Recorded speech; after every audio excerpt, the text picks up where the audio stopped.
हे welcome to my new mini vlog. नवीन एरामधून बाहेर पडत नाही तोच नवी मुंबईकर होण्याची माझी वेळ आली आहे. मुंबई म्हटलं की सर्वात आधी आठवते ती मुंबईची लोकल ट्रेन. त्याच लोकल ट्रेनने मी आज मुंबईकर म्हणून पहिल्यांदाच प्रवास करणार आहे. कोणत्याही नवीन गोष्टीची सुरुवात करायची असेल तर आपण बप्पाला स्मरून करतो. तसंच मी आज जाणार आहे लोकल ट्रेनने पहिल्यांदाच सिद्धिविनायक टेम्पलला.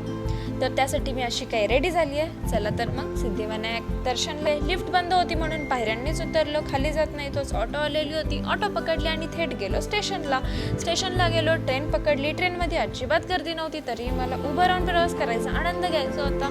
तिथून आम्ही गेलो दादर स्टेशनला गेलो. खूप सुंदर फुल मार्केट भरलेलं होतं पण पावसामुळे चिकचिक होती. नको म्हटलं तरी आणि घेतला माझ्यासाठी गजरा. तिथून आम्ही टॅक्सी पकडली आणि टॅक्सी पकडून थेट गेलो सिद्धिविनायक टेम्पलला. मंदिरात गेलो. अजिबात गर्दी नव्हती त्याच्यामुळे आमचं खूप छान दर्शन झालं. बाहेर येत होतो पाहतो काय खूप जास्त गर्दी झालेली होती.